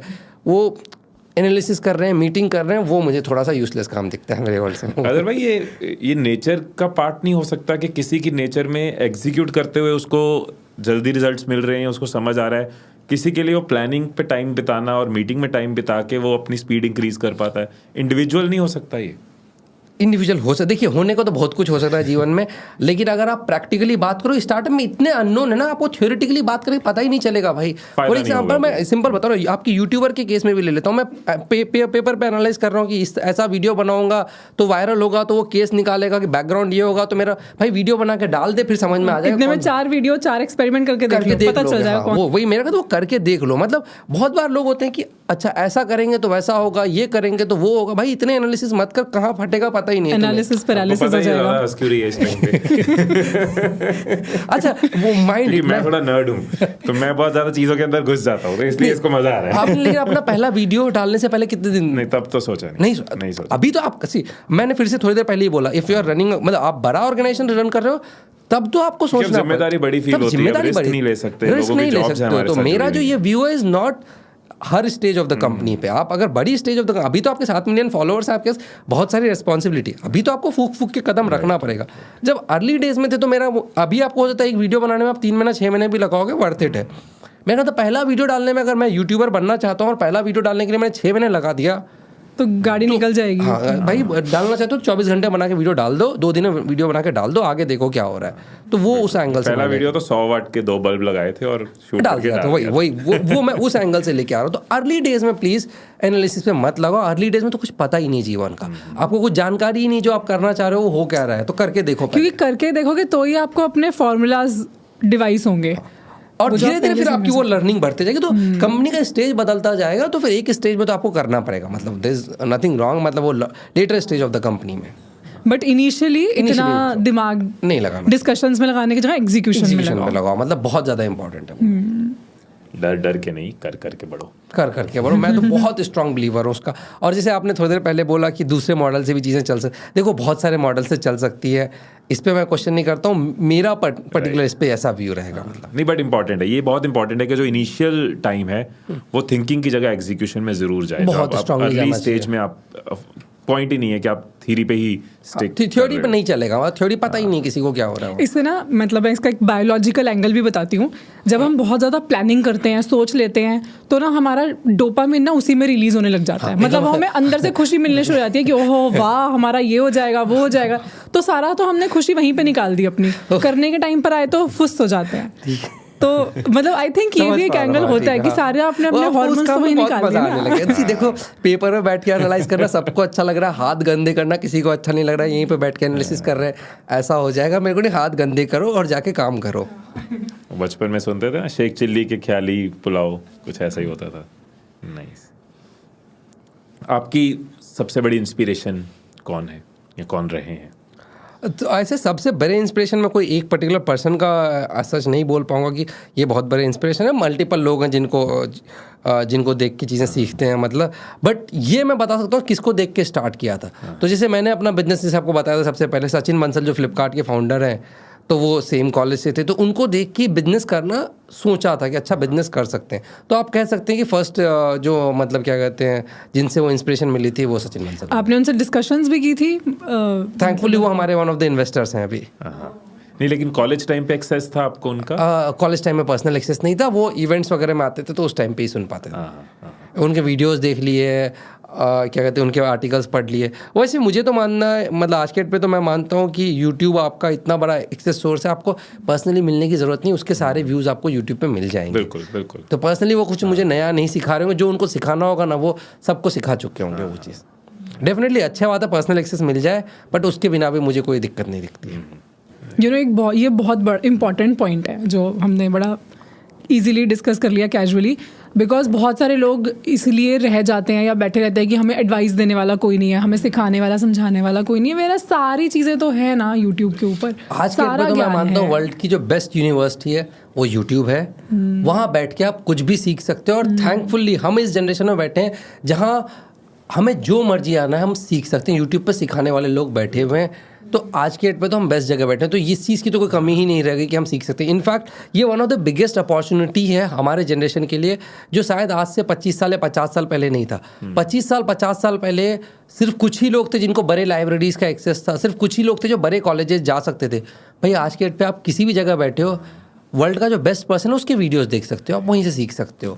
तो ये तो हमारे जनरेशन का सबसे बड़ा बेनिफिट है। अब कितने लोग 1-to-1 इन शॉर्ट के फाउंडर के साथ बैठ के ये सब बातें कर सकते हैं? जरूरत भी नहीं है, मगर आज सीख पा रहे हैं ना सब कुछ। हाँ, आपको जरूरत, मैं कह रहा हूँ उसकी जरूरत नहीं है। आप उससे 1-to-1 मतलब उनके वीडियोस देख के आप 80% तो सीख जाओगे। मतलब आई थिंक ये बहाने अब किसी की जुबान पे नहीं होने चाहिए जो आज से 30 साल पहले रेलेवेंट हो सकते थे कि मेरे पास बैकिंग नहीं है, मेरे आसपास ऐसा एनवायरनमेंट नहीं है, मेरे पास नॉलेज नहीं है, मेरे पास वो कॉलेज नहीं है। आज की डेट में आप एनवायरनमेंट जहाँ बैठे हो वहाँ चेंज कर सकते हो अगर आपने नॉलेज चेंज कर दी। जिस मेंटोर से सीखना है उसका आप वीडियो देख सकते हो, पॉडकास्ट देख सकते हो। जो क्वेश्चन आपका हाउ टू लगाओ, यूट्यूब पे एक ऑप्शन नहीं, आपको चूज करना है कि कौन सी ऑप्शन से सीखना है। आपके लिए ऑप्शन ज़्यादा है। बिल्कुल, मैं कंप्लीटली ही इस चीज़ पे एग्री करूँगा कि आज के डेट पे लर्निंग तो आपका जो लर्निंग चाहिए आपको सारा इंटरनेट पे मिल जाएगा। टेक्निकली इंटरनेट ने बहाने खत्म कर दिए, तो अब आपको सीखना है तो आप सीख लो। मतलब आगे क्या फ्यूचर प्रोजेक्ट्स, क्या गोल्स हैं? ऐसे गोल्स कहेंगे तो अभी जैसे इसको भी मैं 2 पार्ट्स में तोड़ता हूँ। पहली बात तो सबसे पहला चीज़ आज के डेट में मुझे किसी चीज़ की, इसको कहते हैं लालसा, या कहेंगे यार ये मिल जाता तो ज़िंदगी अच्छी होती। मैं बहुत थैंकफुल हूँ गॉड से, जितना चीज़ मिल चुका है मोर देन इनफ मिल चुका है। जितना पैसा सोचा था उससे ज़्यादा मिल चुका है, जितना फेम सोचा था उससे ज़्यादा मिल चुका है, जो हेल्थ सोचा था उससे बेटर थैंकफुली चल रहा हूँ ऐसा। तो मैं अपनी ज़िंदगी किसी भी चीज़ से, मुझे किसी और चीज़ की कोई लालसा नहीं है। सब चीज़ मेरे अकॉर्डिंग जो चीज़ चाहिए था वो ऊपर वाले ने उसका ज़्यादा ही दे रखा है। तो एक सवाल ये हो गया। मैं इंटरप्ट करके पर्सनल सवाल यहाँ पे पूछना चाहूँगा। 2-3 बार मन में आ चुका था, अब कंट्रोल नहीं हो रहा। जी प्लीज़ बताइए। जोर से आ गया वो। बहुत बार जब ये स्टेज आती है लोगों की लाइफ में तो उनके अगले गोल्स, अगले लालच आ जाते हैं और वो सेटिस्फेक्शन नहीं होती, खुशी नहीं होती। आपके चेहरे पे थ्रू आउट मैं वो पीस, वो सेटिस्फेक्शन रीड कर पा रहा हूँ। ऑप्टिमिज्म की बात आपने सिर्फ बोली नहीं है, आपकी पूरी जर्नी में नज़र आती है कि आप ऑप्टिमिस्टिक रहे हो। ये चीज़ों के पीछे कभी ना कभी कोई बचपन की ऐसी चीज़ या पेरेंट्स की कोई ऐसे वैल्यूज़ या सराउंडिंग, कुछ ऐसा ज़रूर होता है कि हम उस नेचर पे पहुँचते हैं। ये सेटिस्फाई होना, ये ग्रैटिट्यूड फील करना, थैंकफुल होना कि जो मिला बहुत अच्छा। क्या बचपन की कोई ऐसी चीज़ें, एक्सपीरियंसेस या पेरेंट्स का इसमें रोल है? कोई वैल्यू सिस्टम ऐसा डेवलप हुआ? तो एक लर्निंग मेरी मम्मी का जो इस केस में, वो मैं one of the best learnings मैं अपने लाइफ का लेता हूँ। तो मेरा गांव में जो घर है, तो मैं उसका कॉन्टेक्स्ट आपको देता हूँ। तो मेरा जो गांव का घर है, मेरे घर के सामने जो घर है वो हमसे काफ़ी बड़ा है। जो घर जस्ट एकदम हमारी बालकनी हो तो रोड के उस पार उनका घर है, हमसे काफ़ी बड़ा है। और वो हमसे काफ़ी पैसे वाले लोग हैं, तो उनका घर दिखता है अलग से, लंबा चौड़ा, काफ़ी सारी गाड़ियाँ रहती है। तो मम्मी हमेशा कहा करती थी, जब हम बालकनी में रहते थे तो मम्मी कहा करती थी हमारे पास ज़िंदगी को देखने का 2 नज़रिया है। या तो हम इस सामने वाले घर को देखें और हमेशा सोचते रहें कि काश हमारे पास भी इतना बड़ा घर होता, काश हमारे पास भी इतनी बड़ी गाड़ियाँ होती, ऐसी लाइफ स्टाइल होती। ये एक तरीका है देखने का। दूसरा देखोगे, हमारे घर के जो बगल वाले घर थे वो हमसे छोटे थे, तो उस जगह पे हमसे कुछ छोटे घर भी थे, हमसे कुछ बड़े घर भी थे। तो मम्मी का हमेशा से कहना था कि तुम इनको देख के ज़िंदगी में इस बात का थैंकफुल हो सकते हो अल्लाह ताला के लिए कि भाई आपको ऊपर वाले ने अच्छा दिया है, आपसे कम है किसी के पास। कोई इंसान ऐसा है जो आपसे कम हेल्दी चल रहा है, किसी पैसे कम चल रहे हैं। और थैंकफुली से मैं मिडिल क्लास से बिलोंग करता हूँ, तो मैं मानता हूँ इनफ मेरे पास तब भी था। मतलब इंडिया में अगर आप देखेंगे तो बहुत लोगों के पास तो खाने के भी पैसे नहीं है, घर नहीं है। मेरे पास तो तब भी घर था, ठीक है, मेरा घर उतना बड़ा नहीं था। तो ये लर्निंग बहुत बचपन में ही मम्मी ने बहुत स्ट्रांगली इनग्रेन कर दिया था। तो मैं अभी तो थैंकफुली काफ़ी अच्छे वेल ऑफ कंडीशन में रहूँगा, बट मैं उस केस में भी शायद खुश ही चल रहा था ज़िंदगी में। मुझे लग रहा था काफ़ी चीज़ें अच्छी मिली है। तो वो जो नज़रिया देखने का, ये मेरे अंदर जेन्युइनली इनग्रेन्ड है कि आप किसी भी मोमेंट पे अपने से ऊपर लोगों को देख सकते हो, अपने से नीचे देख सकते हो, इंस्पायर भी हो सकते हो और डिप्रेस भी हो सकते हो। वो तो मुझे लगता था यार कि जैसे थैंकफुली, और इनफैक्ट मैं मानता हूँ आज के डेट पे अगर आप जेन्युइनली, आपके पास एक बेसिक सा घर है, बेसिक सा जॉब है, आप हेल्दी हो, आप बहुत लकी चल रहे हो। देयर आर पीपल जिनको आज के डेट पे हेल्थ का इशूज़ है, देयर आर पीपल जिनको खाने को नहीं मिल रहा है, गरीबी है हमारे देश में। तो आप मतलब अब किस बात का आप दुख, मतलब मैं तो पर्टिकुलरली मानता हूँ, मतलब क्या कहते हैं, जो भी हम एवरेज मिडिल क्लास लोगों की बात करते हैं, अगर इनमें से कुछ लोग दुखी हैं तो मुझे बहुत बार लगता है बहुत वैलिड रीजंस नहीं है आपके पास दुखी होने के मतलब। और अजहर भाई, ये बहुत ही इंपॉर्टेंट क्वालिटी है आपकी, क्योंकि जब बंदा थैंकफुल होता है, शुक्राना उसकी नेचर का पार्ट होता है जो आपकी अम्मी ने आपके अंदर इंग्रेन किया, तो तभी उसकी माइंड भी क्रिएटिव हो पाता है। दुखी मन से कोई क्रिएटिव थॉट नहीं आ सकते, सुखी नहीं हो सकते आप दुखी मन से। बहुत ज़्यादा वहीं से उसको ऑप्टिमिज्म आता है, वहीं से वो चीज़ों का नजरिया बदलता है और लाइफ में ग्रोथ होती है। बट जहाँ माइंड ही कंप्लेनिंग हो जाएगा, तो कंप्लेनिंग माइंडसेट से हो ही नहीं सकता कि आप कुछ कंस्ट्रक्टिव सोच लो। बिल्कुल, हाँ, मैं एग्री करूंगा उस चीज़ पे साथ कि वो पॉजिटिव एटीट्यूड, आप थैंकफुल होते हो तो आप कंफर्टेबल ब्रेन के साथ वर्क करते हैं, आपका ब्रेन ज़्यादा शायद मेरे ख्याल से। अगर हर रोज़ हम लड़ रहे हैं तो कहाँ से हम कुछ बिजनेस में अच्छा कर पाएंगे, लेकिन आपस में खुश हैं तो ऑफिस भी जाएंगे तो कुछ अच्छा निकाल पाएंगे। ठीक, एग्री करूंगा उस चीज़। इन्वेस्ट करने वक्त, जैसे आपने शार्क टैंक में भी कई वेंचर्स में इन्वेस्ट किया, तो आप क्या चीज़ें देखते हो किसी बिजनेस में इन्वेस्ट करने से पहले? क्या कुछ कोर फंडामेंटल्स जो लोगों को हेल्प कर पाए कि ये एक इन्वेस्टर के नज़रिए से चीज़ें देखी जाती हैं? ठीक है, इन्वेस्टर के नज़रिए से देखी जाती है तो अगर उस पर बात करोगे तो जैसे मैंने आपको बताया कि मैं चूँकि बहुत ज़्यादा ट्रस्ट करता हूँ, तो मैं भी कभी किसी फाउंडर से वो कैसे वर्क करता है, कैसे टीम चलाता है, या मैं ये ज्ञान नहीं देता हूँ कि तुम्हारी टीम में इस तरह के लोगों की कमी है, इसको हायर करो, ये ऐसे करो। मैं वो सारा ट्रस्ट करता हूँ। तो मैं सिर्फ जो जजमेंट पे जज करता हूँ वो सिंपल सा ही है, उसका मार्कशीट देख लो, बेसिकली उसका रिजल्ट देख लो, वो काम का है तो बाकी सारी चीज़ों ने उसने फिगर आउट कर रखी होगी। तो काम के मार्कशीट में बेसिकली मैं इसका देख लेता हूँ उसके कस्टमर्स हैं या नहीं है। अगर उसके कस्टमर्स आ गए हैं तो उसके बाद मैं ये फिलॉसफी नहीं लगाऊंगा कि भाई तुम्हारा ब्रांडिंग सही नहीं है, तुम्हारा पोजिशनिंग सही नहीं है, तुम्हारा पैकेजिंग सही नहीं है, तुम्हारी टीम में लोग सही नहीं, ये सब चीज़ें मैं नहीं एनालाइज करता। मैं सिर्फ एनालाइज करता हूँ कि उसका मार्कशीट सही है कि नहीं, अगर वो है तो मैं पैसे अगर नंबर्स सही है तो फिर बाकी सब सही है, बाकी सब सही हो रहा है, वहाँ पर भी ट्रस्ट ही करते हो, वहाँ पर मैं ट्रस्ट करता हूँ, बाकी सब चीज़ें उसने कर रखी। माइक्रो लेवल पे इंटरफेरेंस नहीं है, आप ब्रॉडली मैं देखता हूँ वो नंबर्स लेके बैठा है तो बैठा है, फिर मतलब ऐसा वाला सीन। तो मैं बेसिकली उसमें वहाँ पर क्लियर कट नंबर्स पे जज करता हूँ कि भाई आपके पास कस्टमर्स हैं कि नहीं, ये बता दो, बाकी चीज़ क्या कर रहे हो मेरे को ना समझ जाए, उतना मैं समझ भी नहीं पाऊंगा मतलब। और जिनको आप रिजेक्ट करते हो उसका भी यही रीजन होता है कि नंबर्स नहीं है, तो नंबर्स नहीं, कुछ भी सही नहीं है, उसके बाद मैं समझ ही नहीं पाऊंगा ना, मतलब मेरा कहना मैं इतना डिटेल अंदर का समझ नहीं पाऊंगा। नंबर्स नहीं है इसका मतलब कुछ ना कुछ गड़बड़ कर रहे होगे, उसको फिक्स करके आ जाओ तो नंबर्स आ जाएंगे। यार आई लव दिस क्लैरिटी, मतलब वो स्टार्टिंग से ना नंबर्स की क्लैरिटी है, अपना बिजनेस स्टार्ट करने से लेकर औरों के बिजनेस में इन्वेस्ट करने तक। कोर बन गया ना वो, जिंदगी के कोर जो होते हैं वो जब क्लियर होते हैं तो वो रिफ्लेक्ट होंगे आपके हर एरिया में, राइट। ये तो हो गया अगर अजहर भाई का नज़रिया, बट अनुज को जाना है इन्वेस्टमेंट लेने, तो हो सकता है आज आपको अप्रोच ना कर पाए, एक्सेसिबल नहीं हो, वो जा रहा है अलग अलग पिचेस कर रहा है, तो उसको किन चीज़ों का ध्यान रखना चाहिए? तो जनरली अगर आप पिच करने जाते हैं तो अगर इस पे लेंगे ब्रॉडली किन चीज़ों का ध्यान रखना चाहिए, तो जो एक चीज़ मैं जेन्युइनली भी मानता हूँ, आप अपनी चीज़ों को कितना सिंपल लैंग्वेज में हेल्प समझा पा रहे हैं, ये बहुत इंपॉर्टेंट है। तो मेरा जेन्युइन भी ओवर टाइम बिलीफ है कि जार्गन्स मत यूज़ किया करो, सिंपल भाषा में अपनी चीज़ें समझाने की कोशिश करो। तो सबसे पहले आपके कस्टमर्स कौन है, आप क्या बनाने की कोशिश करो, जितना सिंपली समझा पाओगे उतना समझाओ, और जितने कम शब्दों में समझा पाओगे, क्योंकि जिस इंसान से आप बात करने जा रहे हो उसके पास लिमिटेड टाइम है आपके लिए, वो आपके बाद 5 मिनट 10 मिनट 15 मिनट सुनेगा, फिर वो आगे निकलेगा, क्योंकि उसको जीवन में बहुत कुछ और करना है। तो आपके पास बहुत प्रीशियस टाइम है, तो बी कंसाइज, मतलब अगर मैं बोलूँगा तो ये एक लर्निंग रही। वो खैर मेरा बिजनेस भी उसी पे डिपेंडेंट, तो मैं तो काफ़ी स्ट्रांगली इस पर बिलीव करता हूँ, बट अदरवाइज भी be concise as much as possible. Complicate मत करो, कॉम्प्लिकेट मत क्या करो, जितना सिंपल, जितना ईजी भाषा में बात कर पाओ उतनी अच्छी बात है। एक थॉट जो हम बहुत बार आपस में शेयर करते हैं, बहुत ब्रेनस्टॉर्म करते हैं, तो आपके थॉट्स या व्यूज़ लेना चाहूँगा। India as a country entrepreneurs के लिए, बिजनेस के लिए क्या पॉजिटिव साइड देखते हो, क्या नेगेटिव साइड देखते हो?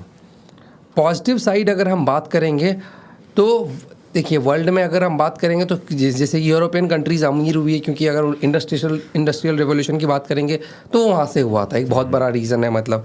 तो अभी जैसे इंटरनेट रेवोल्यूशन की बात करेंगे, वो थैंकफुली हमारे कंट्री में बहुत तगड़ा जा रहा है। हमारे पास टैलेंट बहुत अच्छा है उस चीज़ का, हमारे जो बहुत सारे फैक्टर्स हैं बहुत फेवरेबल है, तो बिजनेस करने के लिए तो वन ऑफ द बेस्ट जगह है हम लोग अभी आज के डेट पे, ये तो अनडाउटेडली मतलब। और पर्टिकुलरली मेरी अंडरस्टैंडिंग से इंटरनेट रेवोल्यूशन का हम लोग बहुत ही एप्ट जगह पे बैठे हुए हैं आज के डेट पे। चीपेस्ट डेटा है हमारे पास और कंज्यूमर साइज हमारा बड़ा है। कंज्यूमर साइज बड़ा है और हमारे पास टैलेंट है, प्रॉपर टैलेंट है इस चीज़ का। राइट। शार्क टैंक में कैसा रहा एक्सपीरियंस? आप वहाँ पे यंगेस्ट शार्क थे, तो यंगेस्ट होते हुए बाकियों के साथ कैसा रिलेशन रहा, कैसा एक्सचेंज होता था, कम्युनिकेशन, थॉट्स, क्या ओवरऑल एक्सपीरियंस रहा?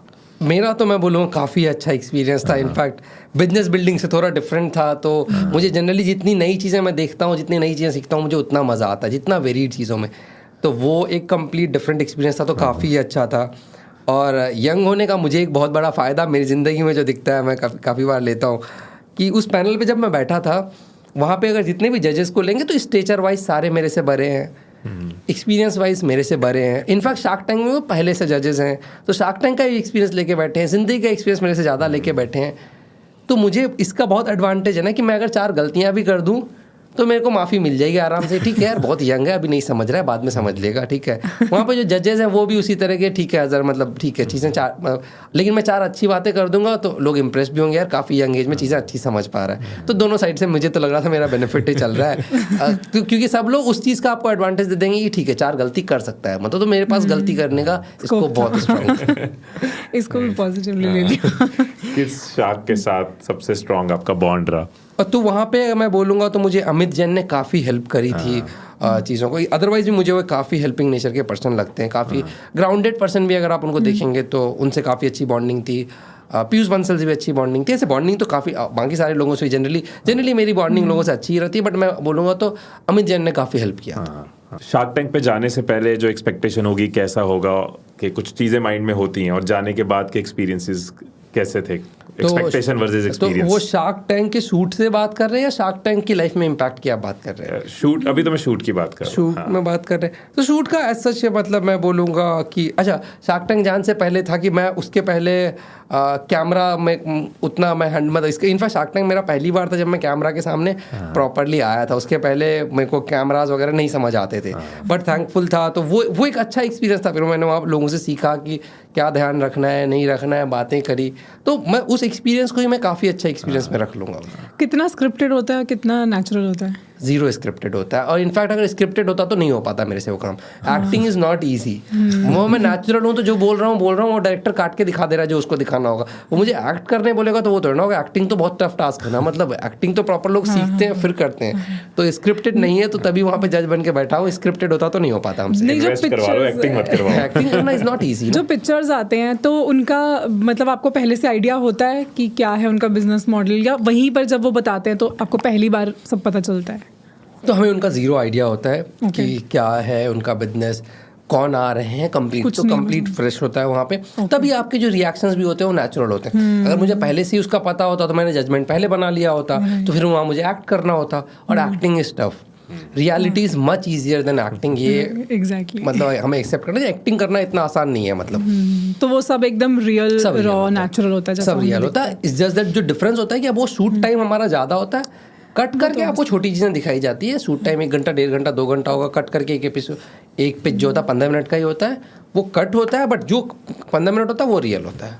क्या लीगेसी आप छोड़ के जाना चाहोगे? लोग अजहर को कैसे याद रखें हमेशा? मैं अपने आप को बहुत ही अप्रोचेबल पर्सन मानता हूँ, और मुझे लगता है जो लोग मुझसे मिलते हैं, मुझसे पहली बार भी लोग मिल करके ये फील करते हैं कि यार ये तो अपना ही आदमी है, ठीक है। मतलब वो डिस्कनेक्ट फील नहीं है। जनरली मुझे ऐसा लगता है कि फर्स्ट मीटिंग के बाद ही लोगों को लगता है कि ये तो अपना दोस्त है, मतलब वो वाला चीज़। तो मैं जो अगर पूछेंगे जिस चीज़ के लोग मेमोराइज करें कि यार कि एक इंसान अपनापन का फील देता था, मतलब उस एंगल से। और मेरे को जेन्युइनली भी लगता है कि हम सारे ह्यूमंस को एक दूसरे से कनेक्टेड फील होना चाहिए यार। मतलब ठीक है, कौन कितनी मदद कर पाऊंगा उसका एक हो सकता है, कुछ जगह कर पाऊँ, कुछ जगह ना कर पाऊँ, बट एक अपनापन वाला फील होना चाहिए। और मेरे को हम सब ह्यूमंस हैं, मतलब किसी की कुछ अच्छी होगी, चीज़ें कुछ ख़राब होंगी, but let's have an happy life, मतलब इन द सेंस कि सब साथ आगे जा रहे हैं। मतलब मैं उस चीज़ को इन सम सेंस वो वाला एक एंगल होगा, मैं एग्जैक्टली शायद वर्ड पे नहीं रख पा रहा हूँ, बट उस फीलिंग के साथ कि लोग मतलब लोग कनेक्टेड फील कर रहे हैं कि इस इंसान से मैं कनेक्टेड हूँ। मतलब ह्यूमन टच, एक ह्यूमन टच की फील है, मतलब वो अपनापन वाला फील